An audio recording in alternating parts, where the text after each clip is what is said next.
Hey everyone, this session is continuation of the poem To the Food from its Child. In the previous session we learned about childhood and experiencing reality. In this session we will continue about the next two sections which is maturity, death and rebirth. So let's dive right in. The soft nails of quartz, bunched together, grow hard and change themselves into opaque substance hard as horn, and the tiny petal toes of the child grow bunched and out of trim, take on form of eyeless reptiles with triangular heads like worms.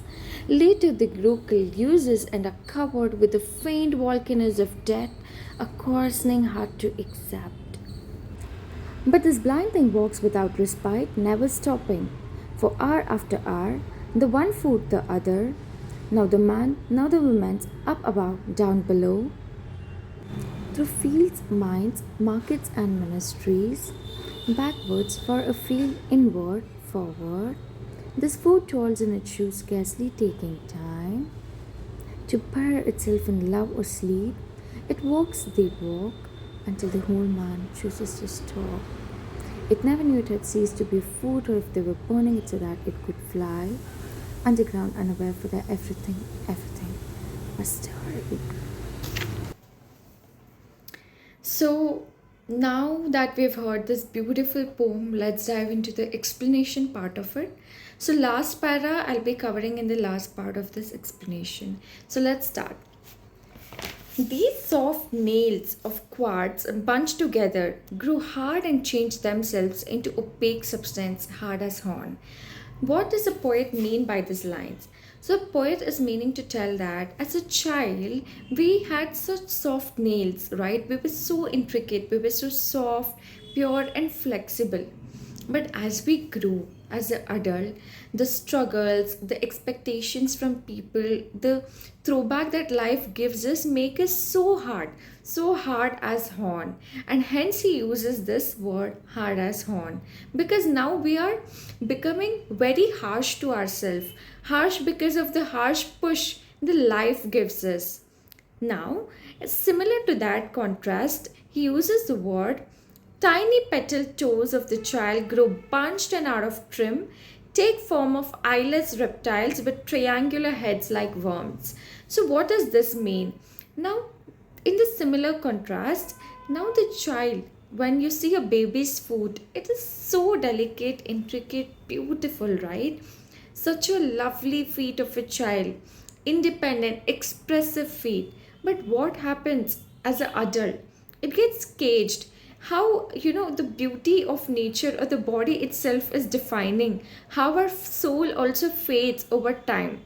So, this roughness, what life gives, makes him eyeless reptile, which means the person now becomes so lifeless. The person, the feet which was so expressive seems to be so lifeless now. It's like you're forcing the child to work, the child is walking to and fro, the expectations what society gave, and now that he or she is following the expectations and is caged into that, becomes so hard. Also look at the beauty of life. Look at the time when you see a newborn kid, and look at the how the body changes as an adult. The aging effect also shows the aging of emotions, aging of soul, so which gets hardened over time.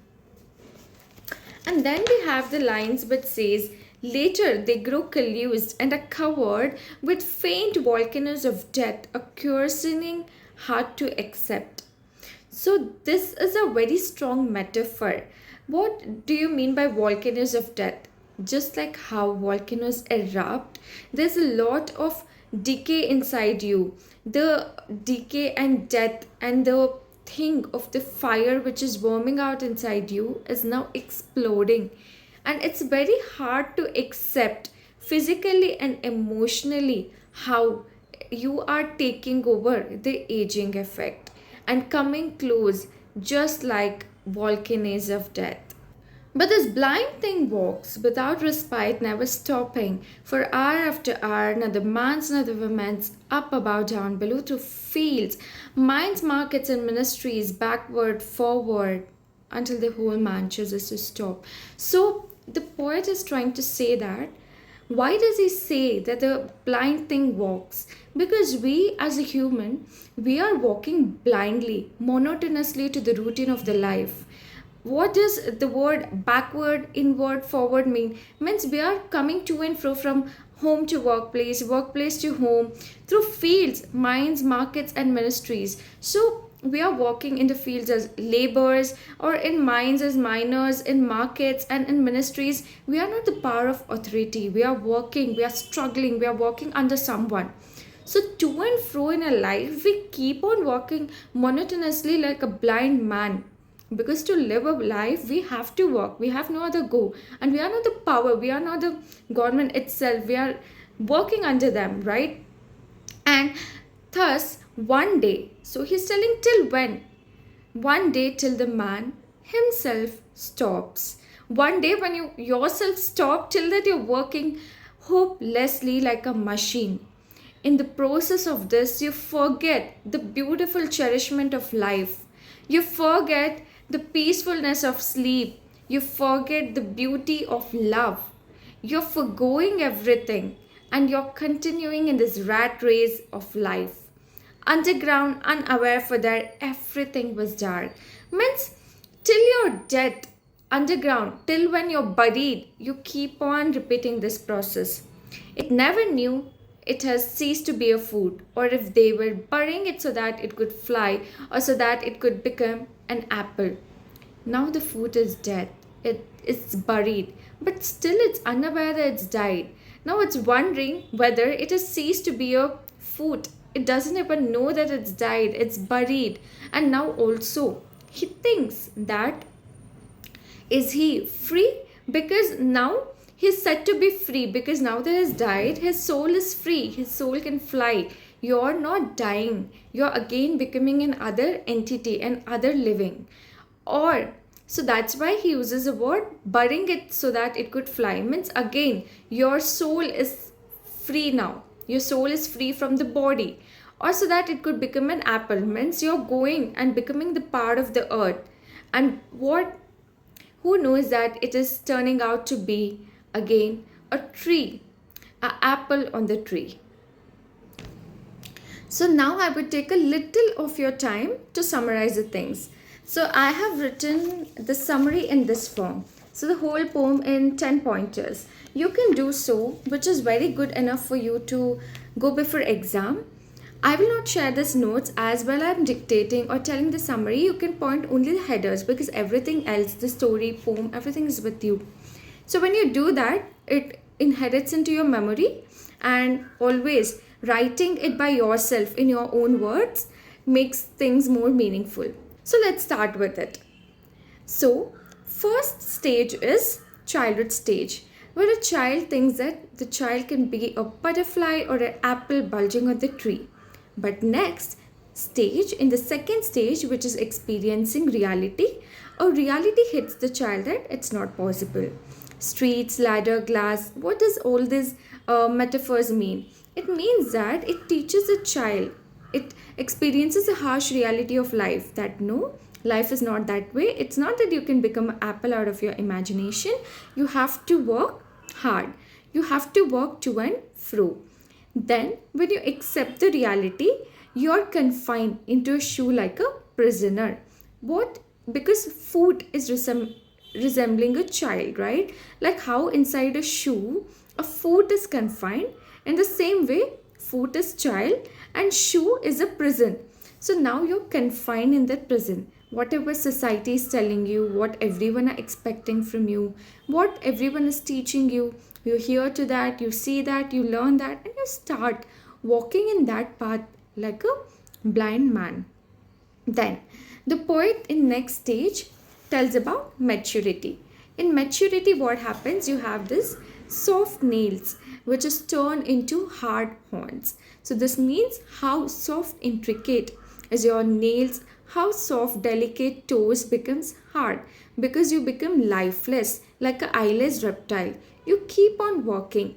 Everyone in the society keeps on pressurizing you. You keep matching expectations, you keep working until one day you become very hard as horn and like an eyeless reptile, which is much out of life. You become so lifeless one day until the volcanoes erupt, which means that the decay inside you, the harsh, you become so harsh, so collused until the final stage of it is just to erupt.